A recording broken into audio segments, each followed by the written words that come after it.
xabaashu waa gurigii ugu horreeyey ee aakhiro xaggeeda marka loo kacayo yacni daari dunyaa camalka la shaqaysanayay waa laga tegey xabaashu buu yidhi waa gurigii ugu horreeya aakhiro ninkii xabaasha ku badbaadaana wixii ka dambeeyaa way ka sii fudud yihiin xabaashase qofkii badbaadi waayaa famaa bacdahu ashaddu minhu wixii kaaga sii dambeeyana way kaaga sii daran yihiin waxaan kaloo maqlay buu yidhi nebiga calayhi salaatu wasalaam oo leh wax ka fool xun oo ka dhib badan xabaal maan arag nebigoole calayhi salaatu wasalaam xabaasha wuxuu nebigu ku sheegay calayhi salaatu wasalaam qofka mu'minka ah ee ilaahay uu xabaasha ugu nimceeyaana ee la tusiyo goobtuu jannada ka gelayay iyo naartii uu ka badbaadayna wuxuu idhahaa rabbi cajil qiyaama asaaca ilaahay ow dadeji qiyaamaha ama saacadda dhicisteeda ilaahu soo dadeji si uu reerkiisii iyo ahalkiisii iyo jannadiisii uu helo qofka kaafirkaa ama xumina wuxuu idhahaa isagoo lagu cadaabayo xabaasha ayuu haddana wuxuu leeyahy rabbi laa tuqim isaaca ilaahayow saacadda ha kicinin yacni aan qiyaamuhu dhicin waayo wuxuu ogyahay waxa ka dambeeya inay kaga sii dhib badan yihin qabrigu waa meel madow siduu nebi moxamed sheegay calayhi salaatu wasalaam xadiiska saxiixayn ku yaalla haweenay ka mid ah haweenkii muslimiinta ee hore oo saxaabiyada oo masaajidkii nebiga fiiqi jirtay ama xaaqi jirtay hagaajin jirtay masaajidka ayaa geeriyootay goor habeena dabeetana saxaabadii waxay necbaysteen inay nebiga calayhi salaatu wasalaam habeennimo toosiyaan sidaa awgeed bay iyagu shaqadii iska qabteen intii la kanfay oo la maydhay oo xabaashii loo qoday baa lasoo aasay dabeetana markii waagii baryey buu nebigu waayey calayhi salaatu wasalaam islaantiiyo wuxuu yidhi meeday waxay yidhaahdeen ilaahay rasuulkiisiiyo waatay intay habeen dhaweyd geeriyootay waa annagii soo aasanay bay yidhaahdeen oo inaynu ku toosinna baanu nacnay wuxuu nebigu yidhi calayhi salaatu wasalaam hallay tusiya xabaasheedii geeya xabaasheedii baa la geeyey markaasuu ku tukaday nebigu calayhi salaatu wasalaam dabeetana wuxuu yidhi ina haadihi alqubuuru malii'atun dulmatan calaa ahliha xabaalaha kani mugdi ayaa ka buuxo dadkooday ku madow yihiin wa ina allaha caza wajalla munawiruhaa lahum bisalaati calayhim ilaahayna subxaana wa tacaala wuxuu ugu nuurinayaa salaaddaa aan ku tukaday buu nebigu leeyahy calayhi salaatu wasalaam salaadaasi aan ku tukaday baa ilaahay subxaana wa tacaala xabaasho ugu nuurinaya ilaahay intuu xabaashoodu nuurta haynaga yeelo waxa uu nebigu calayhi salaatu wasalaam inoo tilmaamayaa xabaasho marka ugu horraysa qofka bini aadamkaa la dhego inay ku soo kogto ilaa iyo damma yacnii qabashay qabataa culammadu ay ku tilmaamaan in feedhihiisu ay isweydaaranayaan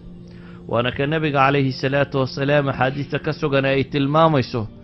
inaan weliba cidhidhigaa cidina ka nabadgelaynin xataa uu nebigu ka yidhi calayhi salaatu wasalaam ina lilgabri daqta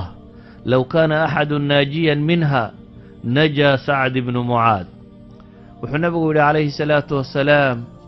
xabaashu waxay leedahay qabasho ama cidhiidhi ama dhuujin bay leedahay qofka ay dhuujinayso oo aan cidina ka badbaadin hadday cidi ka badbaadaysa buu nebigu yidhi sacd ibnu mucaad baa ka badbaadi lahaa sacd waa saxaabigii nebiga calayhi salaatu wasalaam la dagaal galee ansaar ka tirsanaa ee dabeetana dagaalkii khandaqa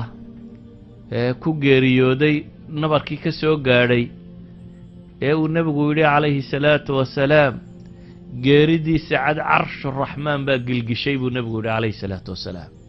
carshuraxmaan waa akbar makhluuq waxa alla uumay wixii ugu weynaa yacni waxay ku tilmaamaysaa insaanku markuu ilaahay ka cabsado siduu u qiimihiisu u koreeyo ee u weyn yahay markuu ilaahay subxaana wa tacaala ka cabsan waayana sida qiimihiisu u liito hadday cidi ka badbaadaysa buu nebigu yidhi calayhi salaatu wasalaam sacad baa ka badbaadi lahaa waa ka nebigu calayhi salaatu wasalaam intuu ilmo yara aasay buu wuxuu yihi low aflata axadun min damati alqabr lanajaa hada asabiy hadday cidi un ka badbaadi lahayd cadaabta dhuujinteeda iyo qabriga dhuujintiisa ama cadaadiskiisa hadday cidi ka badbaadi lahayd ilmahan yar baa ka badbaadi lahaa buu nebigu yihi calayhi salaatu wasalaam xabaashu waxay ka mid tahay dhulka laysku itixaamo oo nebigu calayhi salaatu wasalaam axaadiista ka sugnaatay waxay tilmaamaysaa marka uu qofka la dhigo xabaasha ee laga dareero inay laba malag u yimaadaan, laba malag oo aragtidooda ay aragti adag tahay, aragti baqa gelinaysa, hadalkoodu yahay nahar iyo dagaal, oo intay soo fadhiisiyaan axaadiista qaarkoodna ay ku tilmaamayaan inay laba madmadow oo buluuya aswadaani asraqaan buu nebigu ku tilmaamaya calayhi salaatu wasalaam. axaadiista qaarkoodna waxay ku tilmaamayaan munkar iyo nakiir in la yidhaahdo. labadaas malag intay soo fadhiisiyaan qofka inay odhan doonaan man rabbuk, maa diinuk, man nebiyuk, waryaa kuu rabbiya, diintaaduse maxay ahayd, nebigaase waa kuma. qofkii alla sugaya subxaanahu wa tacaala markaas allahayna sugee wuxuu odhan doonaa rabbigay waa alle subxaanahu wa tacaala, diintayna waa islaam, nebi moxamedna calayhi salaatu wasalaam waa nebigii rasuulkaan rumaysnaa. qofkii munaafiq iyo gaalina inuu waxba garan waayi doono oo ay markaasi habaari doonaan. waana sababtay ku fasiraan culammadu aayadda qur-aan ee ilaahay leeyahy yuhabbitu allahu aladiina aamanuu bilqowli athaabiti fi lxayaati addunya. ilaahay subxaanahu wa tacaala qofka mu'minka ah wuxuu ku sugayaa alqowl athaabit fi lxayaati addunya wa fi alaakhira, aakhiriya adduunba. yacni waxay culammadu ku tafsiiraan inay tahay marka xabaasha la dhigo ayaa ilaahay subxaanahu wa tacaala baqa gelin kari maayaan malaa'igta tan ad adag ee wax dagaalayaaye waxa ay ku hadlayaan ilaahay baa ku sugaya weedhii saxa ahayd, oo inuu garto in rabbina alle u yahay, islaamkuna diintiisii tahay, nebi moxamedna rasuulku rumaysnaa inuu yahay calayhi salaatu wasalaam. markaasaa samada laga dhawaaqaya la odhanayaa an sadaqa cabdi, run buu sheegay addoonkaygii. kii kale ee gaalkaana haah laa adri, ilaa ay ka yidhaahdaan malaa'igtu laa darayta walaa talowt, waxba garan maayo buu odhan doonaa. waa yacni waxba wuu garan waayi doonaa. ilaahay subxaana wa tacaala waxaan ka baryaynaa inuu cadaabka inaga dhowro oo qabriga kuwa sugma alle subxaana wa tacaala inuu inaga yeelo. waana wakhti aan siiba durugsanayn marka qofka la itixaamaya. wuxuu nebigu sheegaya calayhi salaatu wasalaam dadka ka dhaqaaqay kabahooda sanqadhooda inuu maqlayo, jaqafta dadka ka dareeray inuu maqlayaba markay malaa'igta tani u imanaysa su-aalaha kan ay weydiinayso.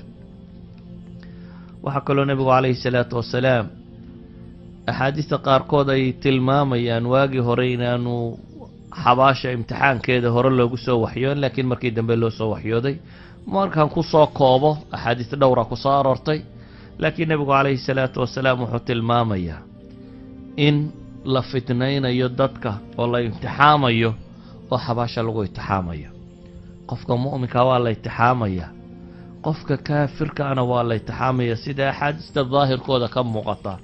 aqwaasha kale ee culammada qaar laga sheegana waxba uu banbixi mayno. bal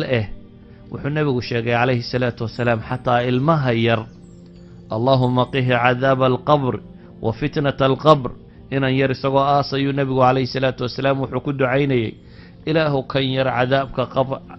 xabaasha cadaabkeeda ka badbaadi, imtixaankeedana ilaahu ka badbaadi buu nebigu calayhi salaatu wasalaam tilmaamay. ahlusunna waljamaaca waxay qabaan cadaabka iyo jannaduba inay ka bilaabmaan xabaasha gudaheeda. xabaashu inay noqon karto rawda min riyaadi aljanna aw xufra min xufari innaar, inay xabaashu tahay rawdada waxaa la yidhaahdaa meesha waasica ah ee biyaha leh ee baadka leh cagaaran ee quruxda badan leh naftu aragtideeda iyo fadhigeeda iyo wax walba ay ku raaxaysato, taasaa rawda la yidhaha fi luga alcarabiya. wuxuu nebigu ku tilmaamaya calayhi salaatu wasalaam xabaashu ama waa rawda, waa meel lagu nimcaysto, ama waa maxay, waa godgododka naareed ka mid a. weedhaasi axaadiis badan oo tilmaamaysa ayaa jirta. nebiga calayhi salaatu wasalaamna mutawaatir, yacni axaadiistu waxay uga sugantahay siday qur-aanka u sugantoo kale, wada sheegaya xabaashu inay cadaabna leedahay, janno iyo nicmona inay leedahay. noloshaada meeshaadna markaynu xabaasha leenahay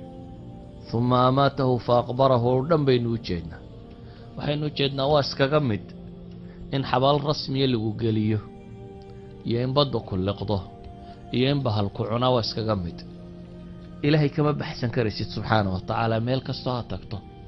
meel kastoo aad tagtana inta badan naciimkani intiisa badan culimmada qaar waxay ku tilmaameen inuu yahay naciim ruuxiya uu u badan yahay, laakiin mahmaa yakun ilaahay wuxuu awoodaa meel kastoo aad joogto inuu kuu nimcayn karo, wuxuu kaloo awoodaa inuu ku cadaabi karo.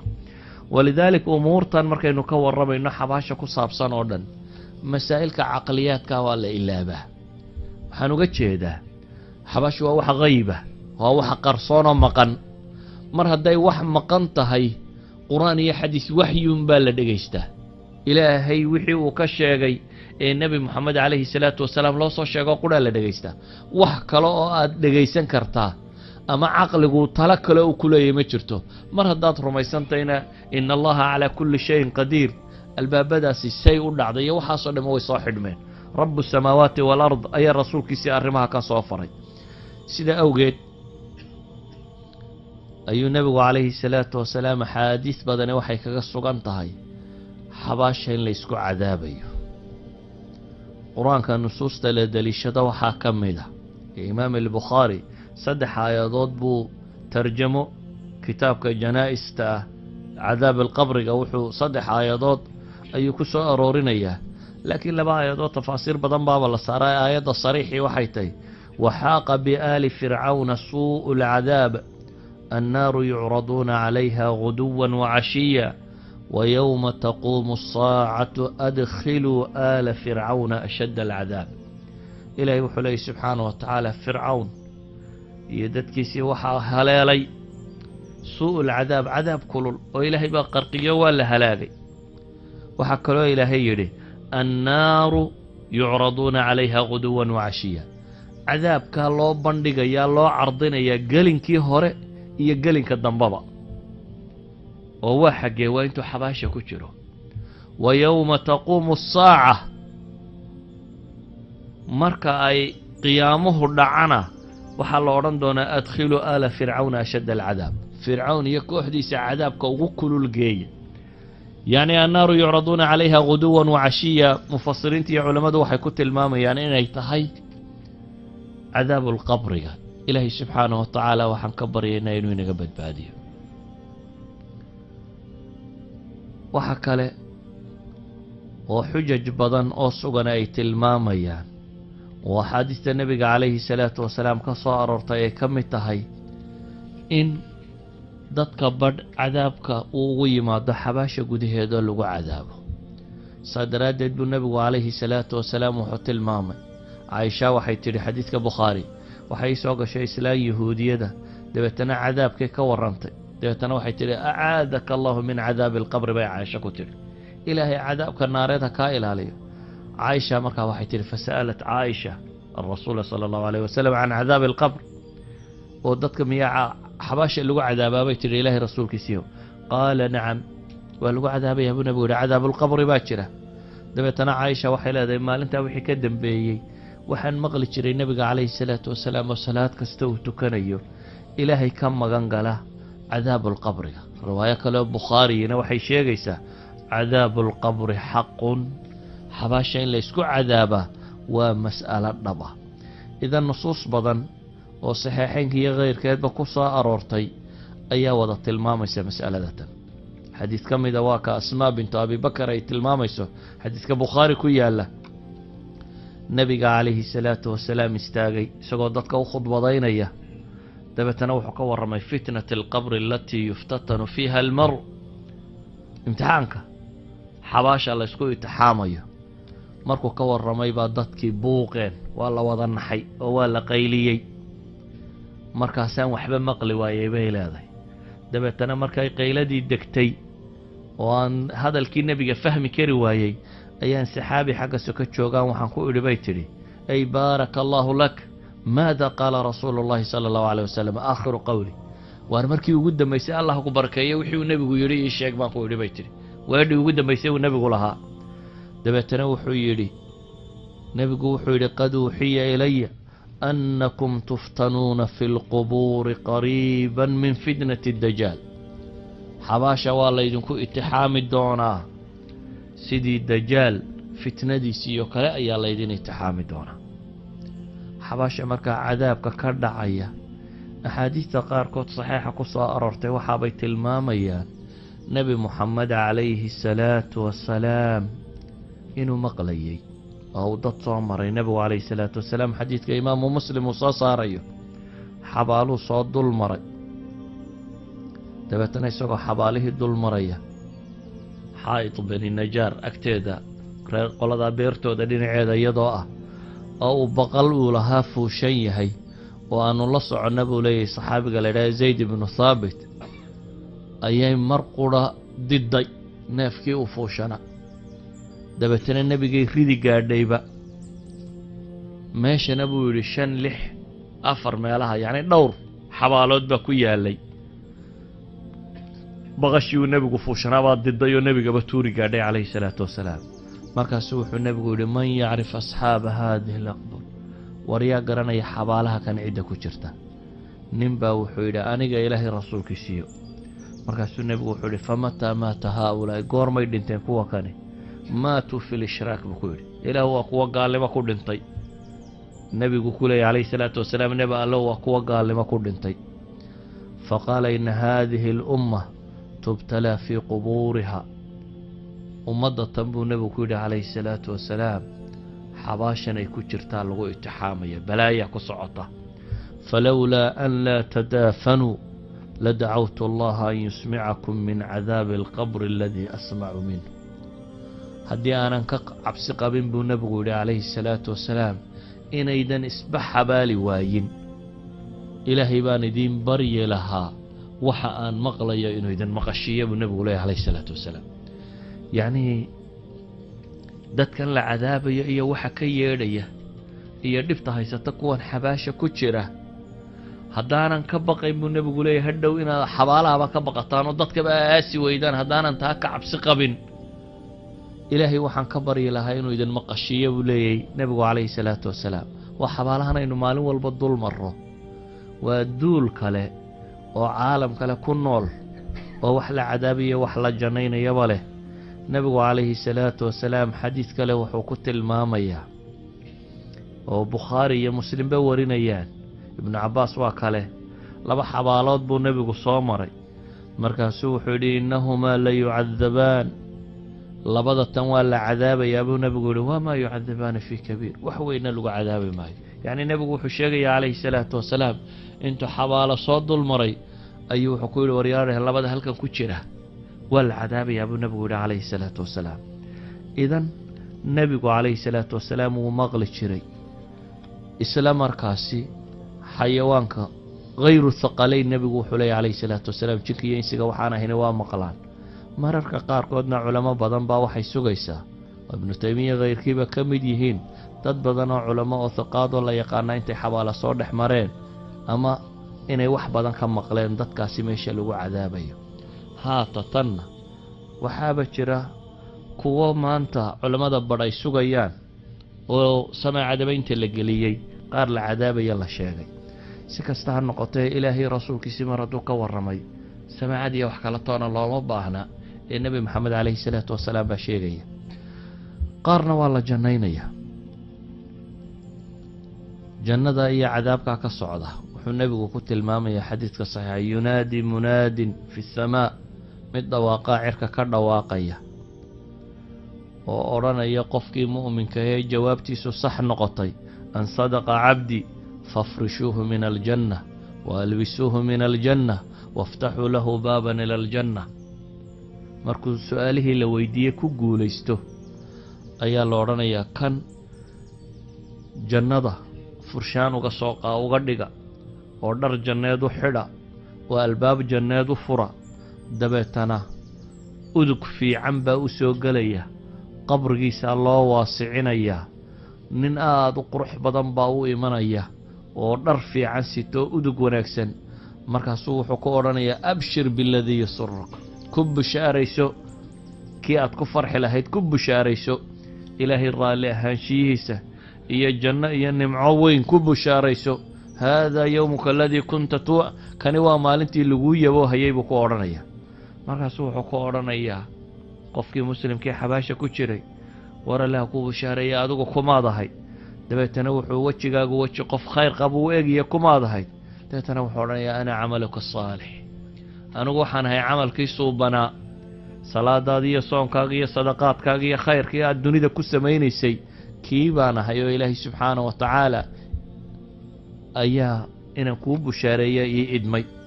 dabeetana albaab janneed baa loo furaa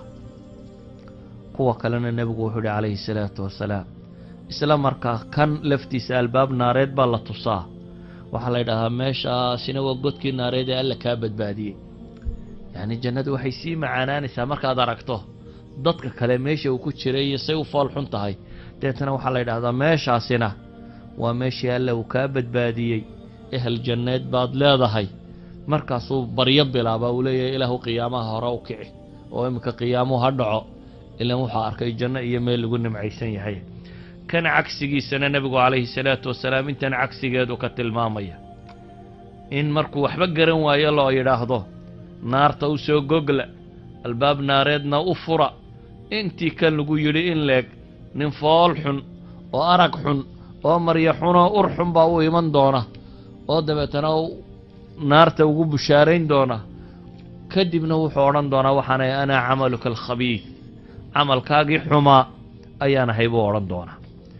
isna naartana waa loo furaya waa tambooskaagii naareed baa la leeyahy jannadu waayeyna weliba waa la tusayaa baa la tilmaamaa nebigu calayhi salaatu wasalaam wuxuu tilmaamayaa marka kan sabarada naara lala dhacaya dabeetana mar kasta oo lagu dhuftaba waa lagu baabi'inaya ilaa uu ciidda la mid noqdo haddana waa la amaamudayaa sidaasaa loogu wadayaa buu nebigu yidhi calayhi salaatu wasalaam qaylada ka yeedhaysana buu nebigu yidhi cid wal oo kaleba way maqashaa saqalaynka mooyaane jinniya insiga mooyaane cid kastaaba way maqashaa isagoo sidaa u cadaaban ayuu ilaa naartii daaqad ka arkaya haddana wuxuu ku ducaysanayaa in ilaahay intaan cadaabkiisa ka dhigo aanu tii kale u sii kicin rabbi laa tuqim isaaca buu markaa leeyahy ilaahay waana cadaab qiyaamo aanu dhicin ee halka kan aan joogo inahaasu ku ducaysan doona axaadiis badan baa ku soo aroortay oo sheegaysa janno iyo naarba in xabaasha gudaheedu ay leedahay weliba axaadiista qaar baa soo aroortay sheegaysa inay weliba daa'im tahay oo nebigu calayhi salaatu wasalaam uu tilmaamayo idaa maata curida calayhi maqcadahu bilghadaati waalcashiy gelin hore iyo gelin dambaba in loo soo bandhigayo ka ahlu jannahana in loo soo bandhigayo ka ahlu naarkana in loo soo bandhigayo axaadiistaasoo dhamme waxa ay tilmaamaysa aynu ku soo koobaynaa masaladaasi ku saabsan inuu xabaashu ama janno ay tahay ama ay cadaab tahay muslimiintuna waxay masaa'ilka aan muranka badani ku jirin ka mid ah cadaabulqabrigaas inuu jiro oo mu'min iyo gaal iyo cid walba in ay ama cadaabulqabri mari doonto ama naciimka janneed ay mari doonto waxaan rabaa inaan erayo kooban nidhaahno maxaa cadaabkan keenay in laysku cadaabo si duuduuba khaflada qofka bini aadamkaa ku dhacda iyo mooganida aakhire la ilaabay ilowshiya aakhire iska daaya iyadoo kii dhintay tuurta lagu sido xabaasha lagu sii wada dadka dad qoslaya oo sheekaynaya oo buuqaya mid dhintayna xabaal bay ku wadaan oo imka naftu ka baxdo la sidana waa la sii wadaa khaflada ugu badan laakiin haddaynu axaadiista wax ka tilmaamno waxaa ka mid ah nebigu calayhi salaatu wasalaam wuxuu yidhi dadka aan kaadida iska bi'in xabaashaa lagu cadaabaa kaadida waa najaaso najaasaadkana qofka mu'minkaa waxaa la faray inuu iska daahir yeelo iska nadiifiyo qofka najaasada iska nadiifin waaya ee intuu kaajo uun iska sara kaca ama isku duulduuliya wuxuu ka mid yahay aakhira kuwa xabaasha lagu sii cadaabo waxaa kaloo la mid ah kuwa diradiraalaha ah namiiminimada kuwa wada nebigu calayhi salaatu wasalaam xadiidkeennu inta yar ka tilmaamnay saxiixeynka ku yaalay waa kii yidhi tu laba xabaalood soo dulmaray labadan waa la cadaabayaa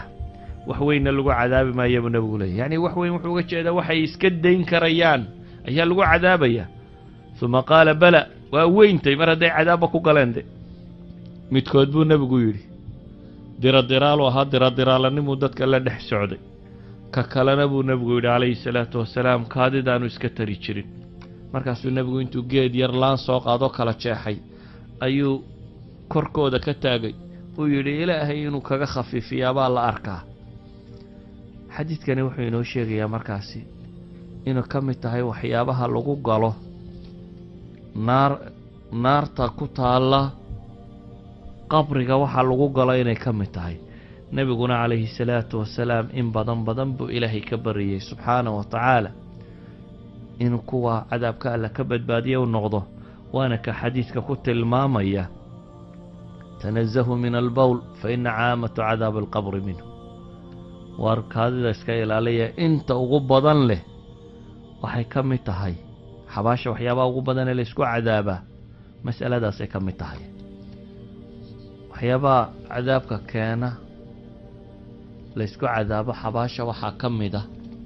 xoolaha dadka ka dhaxeeyo la xado siiba xoolaha mujaahidiintu qaniimada ay soo helaan iyadoon qismo laga ridin qofku uu iska qaatay ghuluulka loo yaqaano nabigu calayhi salaatu wasalaam wiil shaqaalaha baa loo soo hadiyeeyey daba midcam lo odhan jiray dabeetana fa baynamaa midcamun yaxutu rixlan lirasuuli illaahi id asaabahu sahmun isagoo nebiga u raraya u dejinaya rarkii neefka u saaraa ayaa gamuun la soo ganay meeluu ka yimi aan la garanaynoo gamuunkiibaa ku dhacay leeb dabeetana wuu dhinta dadkiibaa markaa waxay idhahdeen hanii'an lahu ljanna jannadaanu u bogaadinaynaa ninka kan jannuu gelaya nebi maxamed ninkaa u shaqaynayay ee halkaa naftu kaga baxday gacan ka gardarani dishay jannaanu u bogaadinaynaa markaasuu nebigu wuxuu idhi kalla waladii nafsii biyadihi ma jirta buu nebigu yidhi ilaaha naftaydu gacantiisa ku jirtaan ku dhaartee shamladu waa maro yar maradii yarayd ee uu khaybar maqaanimteedii ka qaatay iyadoo aan qisme laga ridin oo muslimka loo qaybin tii oo naara baa iminka ku holcamaysa buu nebigu yidhi latashtacilu calayhi naara culimmadu waxay idhahdaan xoolaha muslimiinta wada leeyihin wax laga qaata maaha gaar ahaan kuwaasi mujaahidiintu sii leeyihin markay weedhaa saxaabadii maqleen baa mid suunkan yare kabta lagu xidho keena mid qarabi keena wax yaroo aan awal macnaba lahayn oo dee meelaha wixii xoolihii ay ka qaadqaateena ayaa nebiga layska wada keenoo lasoo tuuro la yidhi ilaahay rasuulkiisiiyo hadday tani godka naareed iyadu nagu ololinayso waa tanee naga qabo bay ku yidhahdeen nebiga calayhi salaatu wasalaam xadiid labaad nin karkara la yidhaahdo oo isna nebiga shaqo u hayay waa ka isna geeriyooday ee uu nebigu yidhi naartuu gelaya ay yidhaahdeen maxaa jira baadha buu ku yidhi waa soo baadheena waxaa la helay cabaa'atan qad qallaha xadiidkana isna bukhaari warinaya ka horena saxiixayn ku yaal maro yar isna oo uu tuugo ku qaatay waxyaabaha cadaabka lagu galo cadaabka cadaabulqabrigan ka warramaya waxaa ka mida beenta waxaa ka mida qur-aankoo laga dheeraado waxaa ka mida zinada waxaa ka mida ribada xadiidka bukhaari ku yaala samurata bnu jundub wuxuu nebiga ka wariyay calayhi salaatu wasalaam kaana anabiyu sala allahu alayh waali wasalam idaa sallaa salaatan aqbala calayna biwajhi nebigu markuu tukado buu yidhi intuu nagu soo jeesto ayuu wuxuu odhan jiray war xalayaa riya arkay nebigu saxaabadiisii salaada subax marka la tukado kadib intuu soo jeesto wuxuu odhan jiray xalayaa wax riya arkay hadday cid riya aragtay jirto wuu u fasiri jiray markaa riyaduna waxay ka mid tahay waxyaabaha aan bannaanayn in been laga sheego adaan waxba arag haddaad tidhaahda waxbaan arkay dunuubta kabaa'irta ee waaweyn bay ka mid tahay saa daraaddeed been in laga sheega maaha riyaduna waa qaybsantaa qaybina waa waxyi buu nebigu ku tilmaamay juz-un min annubuwa inay tahay wax xaqa oo ilaahay subxaana wa tacaala kuu sheegay qaybna waxaa la yidhi waa shaydaan baa kugu dawakhiyey qaybna waxay culammadu yidhahaan waa iska dhadhabo adqaasu axlaamo maanta iyo suuqa waxaad kusii aragtay iyo wixii maskaxdaadu ka fakeraysa iyo wixii unbaa cajladda dib loo soo rogay saddexda qayboodba way leedahay subaxba marka maalin buuna weydiiyey buu yidhi war yaa riya arkay maanta markaasaa cidiba hadli weyday markaasuu nebigu yidhi calayhi salaatu wasalaam haddaba xalayta anaa arkay buu nebigu yidhi xalayto waa lay kaxeeyey buu nebigu yidhi waa lay dheelmiyey ilaa iyo ardi almuqadasa ayaa lay geeyey dabeetana nin fadhiya iyo nin taagan oo kaluubku waa bahashan qabatada tan ama kalluuna lagu qabto ama hilibka ha la sudho ama bahashan saa u soo fiiqane loo u godan kaas baa kaluubka la yidhaahdaa birtaasi ayaa qowlalka laga sudhayey buu yidhi nebigu calayhi salaatu wasalaam deetna waa la jiidaya ilaa xagga dambe laga geeyo qowlalka kalena waa laga sudhayo xagga kale la geynayay markaasaan idhi buu yidhi warkani waa kuma dabeetana waa lay kaxeeyey inawadii baa la yidhi ina dhaqaaji haddana mid kalaanu u nimi buu yidhi oo dhabarka u jiifa oo mid kale dhagax la dul taagayo madaxa ku bashaaqinayo oo markuu madaxu burburaba haddana intuu dib u soo kaco dhagax kale uu ku dhufanayo markaasaan idhi weedho kani muxuu ahaa inawadii baa laygu yidhi oo waa lay dhaqaajiyey buu yidhi haddana waxaan idhi buu yidhi meel god yar leh dalool yar leh oo af yaroo dhuuban leh oo daloolkun ka muuqanayo hoostana gun weyn oo moofo oo kale ka ah xagga hoose waa moofada waxaan u jeedaa tanuurka yacni afreer waqooyigana moofa la yidhahdaa afreer koonfurkana maxaa la yidhaha tanuur tinaar af carabigana tanuur baa la yidhahaa waa godkaasi dabka lagu shido hoosta ka holcamaya ayaan u imi buu yidhi oo iyana dad lagu cadaabayo oo xagga sare ay isku soo cadaadinayaan oo dabeetana hoos loogu celinayo meesha marka dabku uu yaro khamiiraba dib loo ololinayo dabeetana waa lay waday buu leeyay nebigu calayhi salaatu wasalaam webi baan imi buu yidhi dhiiga oo nin dhex taagan yahy ninna dacalka soke ka taagan yaho markuu kaasisdhaha ka soo dhaqaaqba dhagax uu ku kicinayo uu dib ugu ridaya buu yidhi kana muxuu ahaa baan idho haddana waa lay dhaafiyey buu nebigu yidhi calayhi salaatu wasalaam dabeetana waxaan imi buu yidhi rawda khadraa fiiha shajara cadiima meel qurux badan oo beer oo rawdo ah oo qurux badan oo geed weyni ku taallo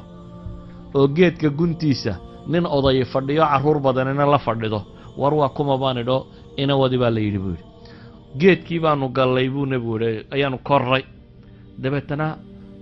daar uunbaaba lay tusay buu yidhi meesha ku taalle aada u qurux badan oo dhallinyaro iyo dumar iyo carruur iyo cid waliba joogta buu yidhi waa layga saaray haddana daar kaloo aada u qurux badan baa lay geeyey xadiidkan dheeri wuxuu nebigu leeyahy markii habeenkii oo dhan saa lay dawaafinayey ayaa markii dambe lay sheegay waxaa laygu yidhi buu yidhi kii qowlalka birta laga sudhayey ee dib loogu jiidayey ilaa qiyaamahana sidaasaa loo wadayaa waa fakadaabun yuxadisu bilkadba waa beenaale beenta sheegi jiray dabeetana meeshan baa sidaa loogu sii cadaabayaa saasuu ahaanaya kii madaxa dhagaxa lagala dhacayey ee kolba markuu amaamudmado dib waa nin ilaahay qur-aanka baray oo dabeetana intuu iska seexday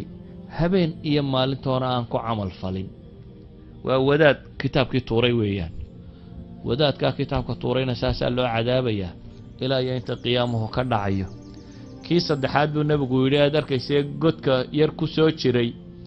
ee tinaarka moofada yar lagu dabka loogu shidayey kuwaasina buu nebigu yidhi waa kuwii sinaysan jiray kii webiga dhiigga ah ku soo jiray dhagaxa lala dhacaya dib loogu ridayey waa qolada intaraskiiyo ribada cunta buu nebigu yidhi calayhi salaatu wasalaam odaygii weynaaye geedka hoos fadhiya carruurtu la joogtay waa nebi ibraahimiya intii uu dhalay buu nebiga lagu yidhi calayhi salaatu wasalaam kii dabka shidayey waa khaasinkii baa layidhi waa maalik waa naarta malagii wakiilka ka ahaaye hayey daartii koowaadee quruxda badnayd aad gashay waa muslimiintu daarta ay geli doonaan daartii kale ee dambe aad gashayna waa daari shuhadaa labadan qofee ku wadayna waa jibriil iyo mikaa'il baa lagu yidhi ee farfac ra'sak markii intaa lay sheegay baa laygu yidhi buu yidhi madaxa kor u qaado kor baan eegay markaasaa dushayda waxaan ku arkay buu nebigu leeyahy calayhi salaatu wasalaam wax sida daruurtoo kale ah dabeetana waxaa laygu yidhi kaasina waa gurigaaga adiga janno markaasaan idhi buu yidhi aan gale ha lay ogolaado weli cimrigiibaa badhkuu laaban yahay baa laygu yidhi wakhtigii la gelayay maad gaadhine weli cimrigiibaa badhkuu laaban yahay waxaa nebigu calayhi salaatu wasalaam kaloo inoo sheegay qabriga qofka daynta lagu leeyahy inuu maxbuus ku noqdo. waxyaabaa dhibo qofka xabaasha intuu ku jiro waxaa ka mida daynta. sacd ibnu atwal saxaabiga la yidhaahdaa wuxuu leeyahy anna akhaahu maat, walaalkii baa dhintay, dabeetana 300 dirham buu ka tegey iyo carruur tiro badan leh. dabeetana waxaan rabay buu yidhi 300 dirhamda inay carruurtani anfacsatay ile xoolo kale ugumuu tegini. markaasaa nebigu wuxuu igu yidhi calayhi salaatu wasalaam ina akhaaka maxbuusun bidayni fadhab faqdi canhu. waryaa walaalkaa dayntii lagu lahaa buu u xidhan yahay buu nebigu igu yidhi buu yidhi calayhi salaatu wasalaam, ee orodoo ka bixi. markaasaan tegey buu yidhio wixii dayn lagu lahaayoo dhan awal wuxuu islahaa carruurta xoogaagana iska qaadato, laakiin markii la yidhi ninkiiba xabaashu ku xidhan yahay ayaan isku dayey buu yidhi wixii dayn lagu lahaayoo dhan inaan bixiyo. markii dambea nebiga la kulmo wuxuu igu yidhi ma bixisay? waxaan ku yidhi ilaahay rasuulkiisiyo wixii oo dhan waan bixiyey. 2 diinaar oo gabadhi ay sheegato ay iyadu markhaati weyday mooyaane bayina bay keensan weyday buu yidhi, laakiin intii kale o dhan waa siiyey. nebigu wuxuu ku yidhi war taasna run bay sheegaysaa, iyadana sii 2 diinaar buu nebigu ku yidhi calayhi salaatu wasalaam. markaasuu ka wada bixiyey. axaadiis kalena waa ka tilmaamaya inahu ma'suurun bidaynihi can iljanna, inuu jannada laga xabsiyey o aanu jannadii arkaynin isagoo ahlu janno noqon lahaa daynta lagu leeyahay daraaddeed inuu xabsoomayo. oo maalin maalmaa ka mida nebigu calayhi salaatu wasalaam salaad isagoo tukaday, riwaayaadka qaarkood janaasay leeyihin qaarna salaad subaxe, ayuu marku ka baxaybu wuxuu yidhi ahaa hunaa min aali fulaani axad, waar halkan reer hebel cidima ka joogtaa? markaasaa la wada aamusay. markaasuu ku celiyey nebigu war wax reer hebeli ma fadhiyaan? markaasaa la wada aamusay. markaasuu nebigu ku celiyey war wax reer hebeli ma fadhiyaan? markii dambaa nin yidhi haa ilaahay rasuulkiisiiyo. dabeetana nin baa istaagay maradiisa jiidaya oo yaro cabsanayo isleh talow nebigu muxuu idan odhan doonaa? nebigu wuxuu ku yidhi calayhi salaatu wasalaam war 2 gooro hore maxaad iigu jawaabi weyday? amaa inii lam unawih bismika ila alkhayr buu nebigu yidhi, magacaaga uma sheegin ama idinmaan yeedhanin ilaa iyo wax khayru maan idin wada, yacni wax xun ma sheegaya buu nebigu yidhi. ee ninkii hebel la odhan jiray buu nebigu yidhi wuxuu u xidhan yahay dayntiisii buu jannada uga xidhan yahay. ee haddaad rabtaan hebel furta, haddaydan rabinna dee cadaabka u sallima. falow ra'ayta ahla waman yataxarawna amrah qaamuu faqadaw canhu. ee haddaad ninkaa reerkiisii iyo dadkiisii aragto waar u sheeg buu nebigu ku yidhi calayhi salaatu wasalaam ha ka bixiyaan wixii lagu lahaaye si aan qofna wax ugu yeelanin. idan dayntu waxay ka mid tahay xabaasha waxyaabaha qofka uu ugu xabsoomo. sidaa daraaddeed buu nebigu calayhi salaatu wasalaam meydka markuu ku tukanayo wuxuu odhan jiray war dayn ma lagu leeyahy? hadday yidhaahdaan waa lagu leeyahay salluu calaa saaxibikum ku tukada idinkubuu odhan jiray. ilaa iyo qitaada intuu istaagay uu yidhi ilaahay rasuulkiisiiyo waanaa ka bixinaya. waxyaabaha laysku cadaabo waxaa ka mid ah niyaaxada iyo buuqa iyo maryo jeexjeexa iyo waxa kan ay dumarku sameeyaan odaygu markuu dhinto. iyagu waxay is leeyihin haddaad ooyi weydo ama barooran weydo ama qaylin weydo armaa la yidhaahdaa ninkaba dankamay lahayn ama qiimo badan reerka umuu lahayn. laakiin haddii laga naxayo qofka dhinta waa inaan laga daba qaylin, dumarna waa inaanay mare iska dildilaacin, rabshadna waa inaan la samaynin. saasi daraaddeed buu nebigu calayhi salaatu wasalaam xadiidka uu tilmaamayo cumar ibnu alkhadaab wuxuu leeyahay cumar ibnualkhadaab markii isagoo jiifa ayaa suhayb u soo galay saxaabiga la yidhaahdo ooyaya waa akhaah waa saaxibaah isagoo le waa markii cumar la dhaawacay ayaan rajaynayaa ee isagoo salaada tukinaya midida la geliyey ee ah nabarkii uu u dhintayba. dabeetana suhayb baa wuxuu leeyahay waa akhaah waa saaxibaah, walaalkayow saaxiibkayow buu ku barooranaya. cumar baa wuxuu ku yidhi markaa yaa suhayb atabkii calay waqad qaala rasuulu اllahi salى اllahu عalayh waali wasalam ina almayita yucadabu bibacdi bukaa'i ahliha calayh. waar miyaad ii ooyeysaa iyadoo nebi moxamed yidhi calayhi salaatu wasalaam meydka waxaa lagu cadaabaa oohinta dadkooda uu ooye qaar ka mida. riwaayadda bukhaari saasay tilmaamaysa. xadiidka kan culamadu tawjiihaad badan bay saaraan oo ah qof kale camalkii miya lagugu cadaabaya adiga. waxay culamadu tawjiihaadka ay saaraan imaam albukhaari tawjiihiisa waxaa ka mid ah waa bibukaa'i bacdi, marka hore buu leeyay waa bibacdi bukaa'i ahlihi, waxaanu ku tawjiihinayaa inuu yahay qofkii aan markaasi yacni dhowr tawjiih bay culammadu saaraan. midi waxa weeyaan qofka ku dardaarma in loo ooyo. culammada badhna waxay leeyihin may waxa weeyaan qofka dadkooda ay caadada ka ahayd mas'alada tani ee ogaa in loo ooyi doono ee aan la sii talinin oo odhan haddii aan geeriyoodo imikaba aniga yay cidina ii ooyin, waayo ilaahay baa qur-aan ku yidhi quu anfusakum waahliikum naara, waana sida uu ku tegay imaamu albukhaari. culamo kalena waxay ku tilmaamayaan waa cidda iyadu sii dardaarantee tidhaahda halay ooyo. carabta waxaa caado ahaan jirtay dee waabaa la kala amaahan jiray oo inta la isugu yeedho dumarka ayaa gabadha laga dhinta baa lala ooyi jiray. berrita iyaduna qolada kale marka laga dhinto waa inay u tagtaa, bale waa la kiraysan jiray. inta dumar lacag la siiyaa la odhan jiray kaalaya hebel si nin weyni inuu dhintay loo ogaado aada ugu ooya. dee waana kii gabayaagoodu lahaa idaa ana mitu fanciinii bimaa ana ahluhu washaqii calaya aljayba ya bnata macbadi. haddaan dhinta buu yidhi wixii aan anigu xaq u lahaa yacni iigu baroordiiq oo maryaha jeex buu yidhi, oo yacni aada rafaad badan ha kaa muuqdo wixii aanu ii cuntama. idan waa noocaas iyo kale bay leeyihin, waa noocii jaahiliyadu ay samayn jirtay. saa daraaddeed ayaa riwaayadda uu bukhaari doortay waa bibacdi bukaa'i ahlihi. culamada badh kalena oo sida ibnu taymiya ka mid yihiinna ra'yi kaa kaba gedisan buu kusii tilmaamay oo ah lagu ciqaabi maayo, waa lagu cadaabayaa. lagu cadaabayaada wuxuu leeyahy yata'allam, haddii dushaada lagu sameeyo waxaanad doonaynin way ku dhibaysaa. adigoo malag wax ku weydiinayo naftuba ku haysato hadday baroor kula soo ag doontaan waa ku dhibaysaa buu leeyahy. waa nooc min atacdiib buu ku tilmaamaya. isaguna macno caynkaasiya oo ka gedisan macnayaashii culamada kale sheegayeen buu ku tegay. laakiin mid kasta ha noqotee waxaana ay sheegayaan maalan nucmaan ibnu bashiir xadiidka saxiixa ee bukhaari baan rajaynaya inuu ku yaallo waa ka tilmaamaya uqmiya calaa cabdillaahi ibnu rawaaxa. cabdillaahi ibnu rawaaxa miyir beelay, dabeetana isagoo miyir le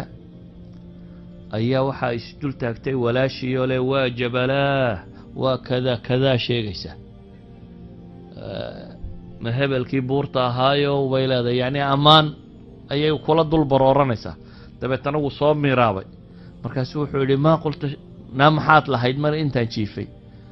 wixii ay lahayd bay sheegtay. wuxuu yidhi wax maad odhanin ilaa waxa lay weydiinaya anta kadalik, waar waxaanay sheegaysa ma tahay? dabeetana markii uu dhintay ee dambe walaashi dib ugumay ooyin, waa jabalaayo waa sayidaagii waa iskaga tagtay. waxaan ku soo koobayaa wakhtigoos ka kooban daraaddeed cadaabulqabriga waxyaabaha lagaga badbaado waxaa ugu weyn in marka hore siduu walaalkay dariskii iga horreeyey tilmaamayey in geerida loo diyaar garoobo oo acmaal saalix ah oo uu qofku samaysto. bushaaro